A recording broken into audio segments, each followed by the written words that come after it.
Olá, começa agora mais um TV Câmara Entrevista e hoje vamos falar de uma doença infelizmente cada vez mais comum na nossa sociedade, que é o câncer. Segundo a OMS, a Organização Mundial de Saúde, as mortes causadas pela doença aqui no Brasil aumentaram 31% em 15 anos. E para abordar este assunto sob os pontos de vista psicológico e medicinal, recebemos a psicóloga Isabel Rivas e o médico oncologista André Prestes. Sejam muito bem-vindos ao TV Câmara Entrevista. Obrigada pelo convite. Eu quero perguntar para vocês o que é o câncer do ponto de vista medicinal, fisiológico, e o que é o câncer do ponto de vista psicológico, quando alguém chega para você, Isabel, e fala, estou com câncer. Vamos começar aqui, como é que faz? Primeiro os cavaleiros, depois as damas? A parte biológica do câncer é a multiplicação desordenada das células por algum motivo externo que esteja causando isso. Então, você tem células no corpo inteiro e aí, por algum motivo, por uma agressão que elas tenham, elas começam a se reproduzir, a multiplicar sem controle, e aí começa a invadir outros órgãos. Essa é a definição de câncer. Aquela definição que a gente conhece, que é o corpo lutando contra o próprio corpo, é verdadeira? São as células que estão lutando contra alguma outra célula do corpo que se rebelou, mas que ainda faz parte do corpo? Isso existe? É verdade? As células mantêm algumas características delas desde o começo, de onde elas começaram a se multiplicar. E aí, sem esse controle da multiplicação, tem alguns genes que conseguem reparar esse erro e conseguem matar essas células e aí extinguem a chance de ter o câncer. Então, esse controle do nosso corpo com o nosso próprio corpo mesmo acaba que pode decidir por uma pior término ou uma cura da lesão antes de começar a ter qualquer sintoma. Certo. Isabel, e aí, como é que é?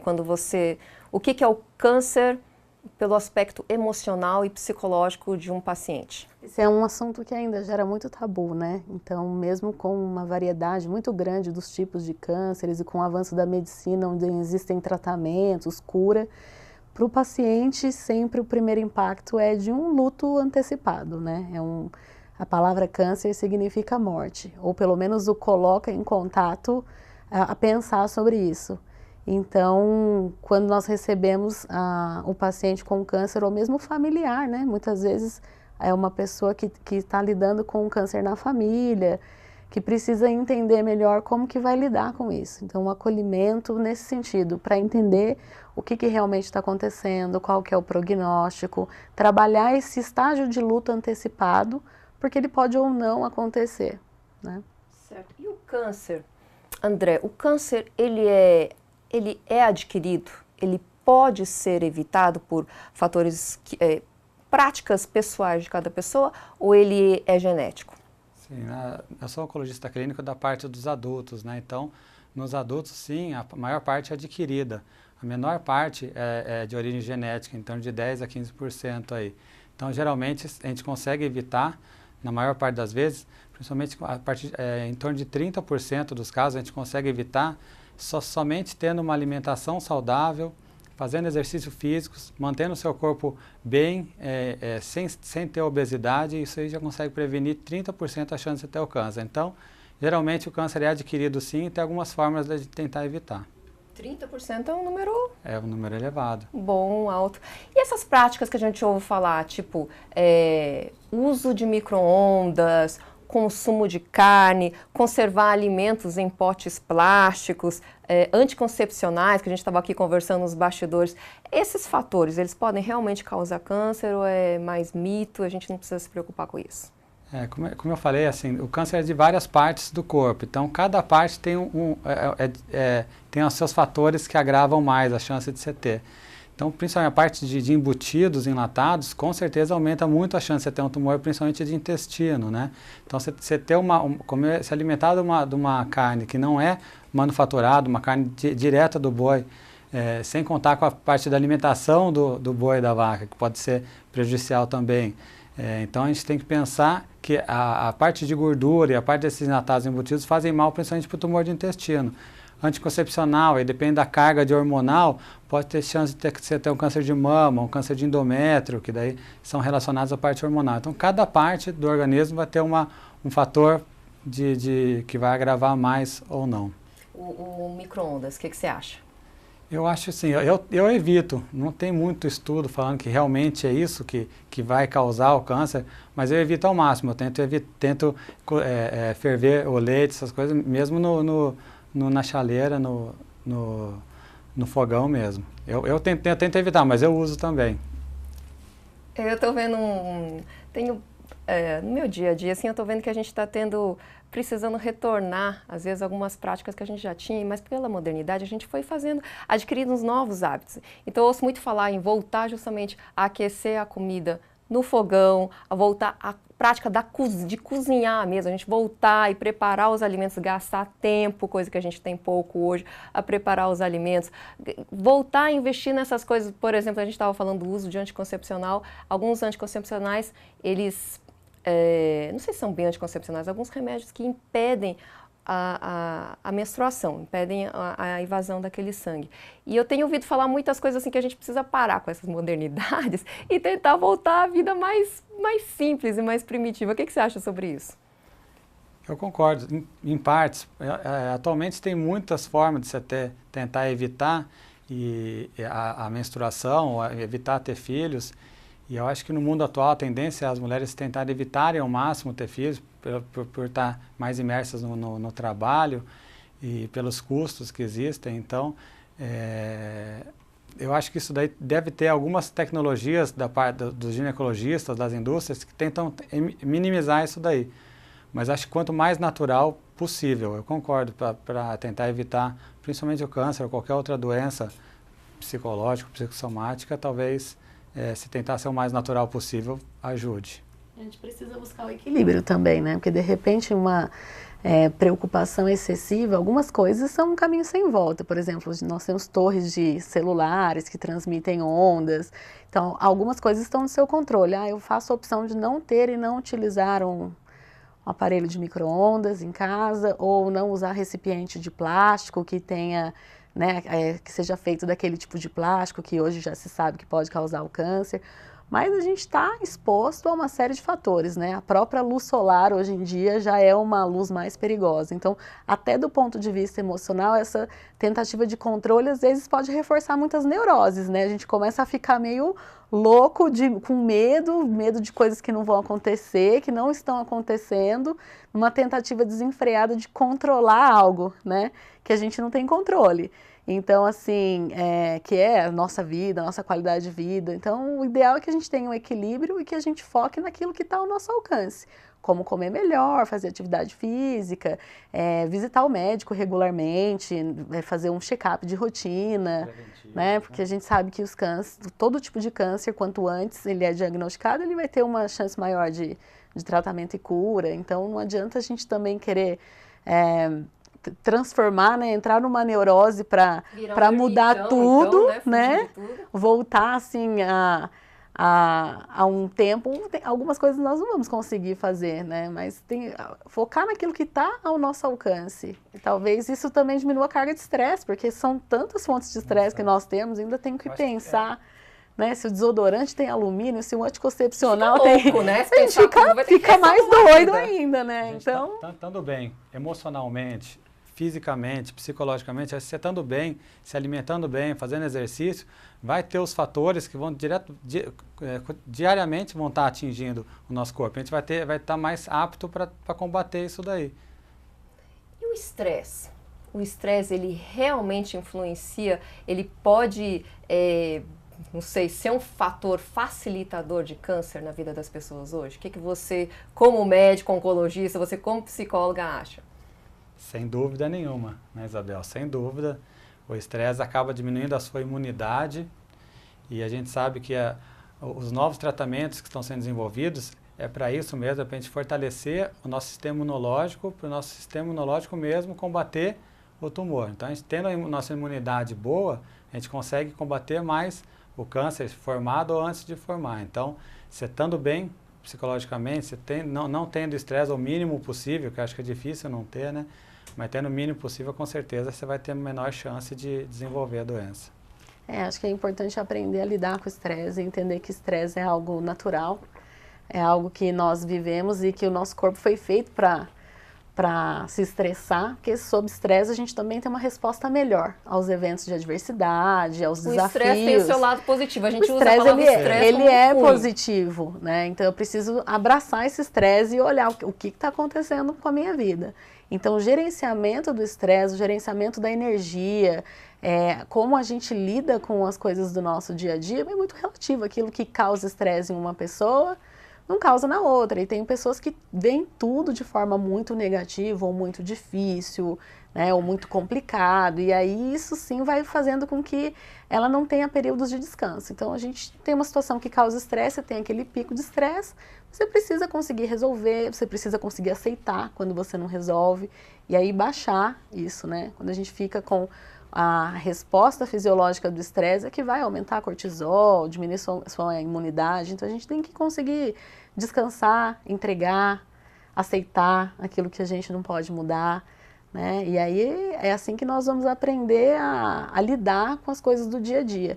Pensar, conceber uma ideia de uma vida sem estresse, fica mais no campo da fantasia mesmo, né? Utópico. A gente tem que, é utópico. E a gente sabe que quando a gente resolve um problema, logo aparece outro. Quando a gente conquista algo que a gente queria muito, logo a gente passa a querer outra coisa. Então isso é saudável e faz parte do ser humano. A gente precisa deixar de negar o estresse ou tentar combatê-lo e aprender a lidar com ele, aprender a gerenciar o nosso tempo, a nossa energia, de forma a enfrentar aquilo que a vida tem apresentado, né? Tem coisas que a gente controla, tem coisas que não, né?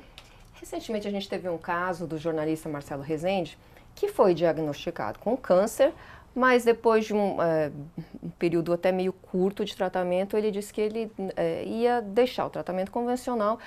E ninguém sabe direito ao certo o que ele fez, mas ele deixou bem claro que ele ia se dedicar à fé, à cura divina. Qual que é a opinião de vocês em relação a isso? Uma é pelo lado dele ter deixado o tratamento convencional e outra é em relação a ele acreditar, essa fé que ele teve. Eu acho que de repente a fé pode ajudar ou não, uma fé sem tratamento nenhum.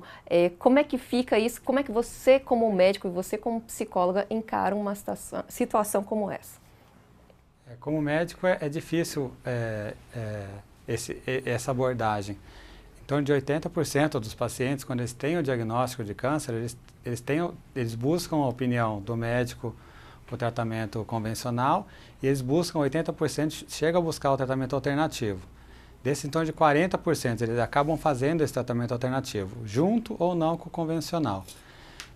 Mas é complicado esse caso do jornalista, porque é um tumor que é difícil de tratar, tem um tratamento específico, quimioterápico. O quimioterápico ele é tóxico para outras células, as células sãs nossas, então ele acaba tendo toxicidades, mas tem um benefício para o tumor. Então, assim, a relação médico-paciente acho que é o imprescindível, o principal nesse caso, que o médico tem que explicar tudo o que pode acontecer, todas as toxicidades que acontecem e os efeitos positivos também. Então, você tendo essa relação boa, o paciente entendendo tudo o que vai acontecer, fazendo o tratamento ou não, ele tem que entender e quem vai decidir realmente é o paciente. O paciente que vai decidir o que ele vai querer fazer, que ele consciente, ele tem o poder de decisão. Então, se ele resolveu partir para esse outro lado, que não tem nenhum estudo mostrando que você não fazendo o tratamento você vai se beneficiar, ou em relação à fé, a fé é importantíssima, sem dúvida nenhuma. Mas tem que ver algum outro tratamento que foi proposto.